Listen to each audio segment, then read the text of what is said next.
afternoon, fellow Toastmasters and guests. Eden Philpott once said, "The world is filled with magical things awaiting for our wits to go stronger." Good morning. Today, I want to talk about something near and dear to my heart. I want to talk about the magic of believing. And to illustrate this small fact, I want to talk about one of my childhood heroes. One of my childhood heroes grew up in a small town in Louisville, Kentucky. At the age of 12, he was riding a red bike, chromed out with white balls on the tires. And he loved his bike. He loved it so much because his father, in which he loved as well, gave him this bike for Christmas. Well, one day he was riding a bike, as he always did, and he pulled over as it started to rain. And as he did, he went into a warehouse where they had some popcorn and candy. And as a kid, you can just imagine, popcorn and candy, I gotta have some. So he goes in and enjoys some popcorn and candy until the popcorn and candy is all gone.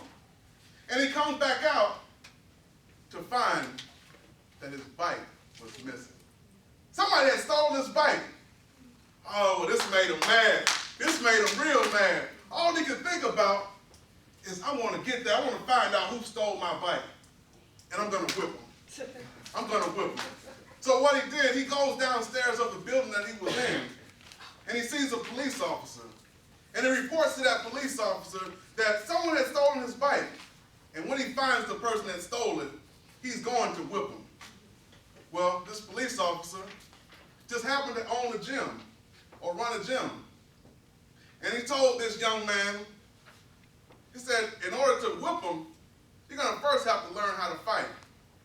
So this young man, Mr. Cassius Clay, began to train in boxing. But he trained not to learn the beautiful sport of boxing.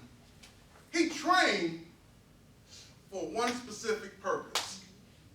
He trained to get revenge on whoever took his bike.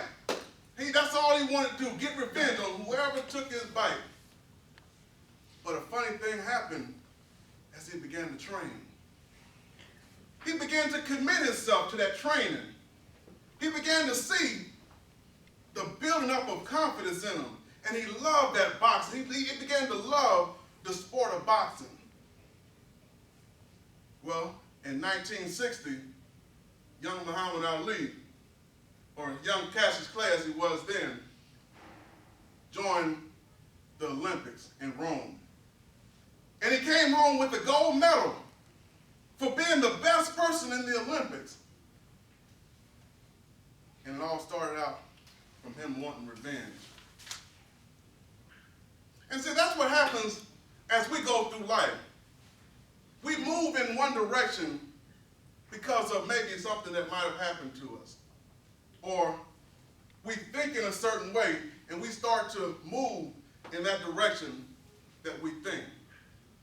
Well, this young Cassius Clay, as he found his love for boxing, as he started to have confidence in himself, his belief in himself built as well. Ladies and gentlemen, I'm here to tell you that the power of belief is such an awesome power. It's such an awesome power. It's a power that took a young man like Cassius Clay from wanting revenge from somebody taking his bike to being an Olympic gold winner. The power of belief took a young man like myself, not much going on in life, one time homeless, making several wrong choices, bad choice after bad choice. And see, when you do this, just the opposite happens. You lose confidence. You lose belief in yourself.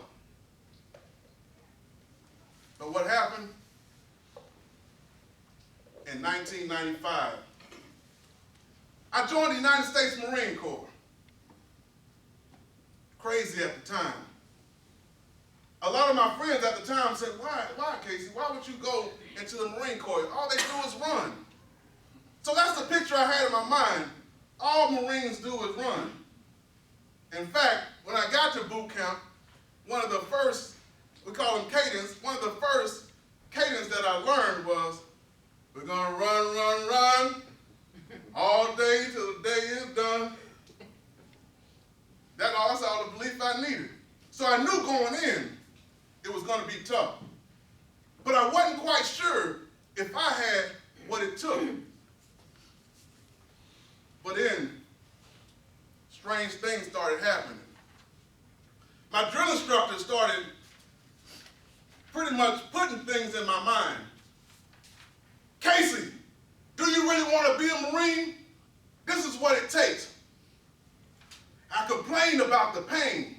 I can always complain about the pain. Drill instructor, this recruit is going through pain. But at the time, he reminded me, pain is only weakness leaving the body. And I began to believe this. I began to believe, as Romans 12:2 said, be ye not conformed to this world, but be ye transformed by the renewal of your mind.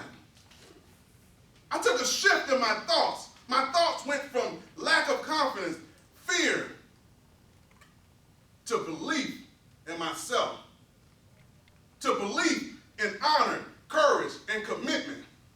And I made a commitment right then and there to becoming a Marine. So many times, I knew I had what it took, but I knew I needed a little boost. So what I would do is, I would get in trouble on purpose. And when you get in trouble as a recruit, a drill instructor is going to work you out. But I knew I needed that extra workout, so I went for it. I got in trouble every chance I get just so the drill instructors would work me out.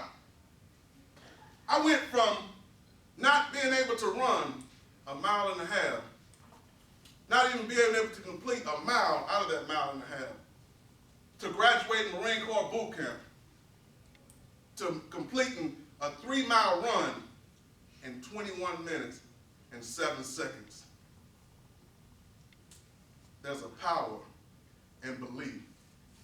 I want you guys to really believe that there is a power in belief. Once you start to believe in a certain thing, again, your confidence rises and you're able to do the incredible. You're able to do the impossible. Eden Philpotts once said, the world is filled with magical things, just waiting for our wits to grow stronger.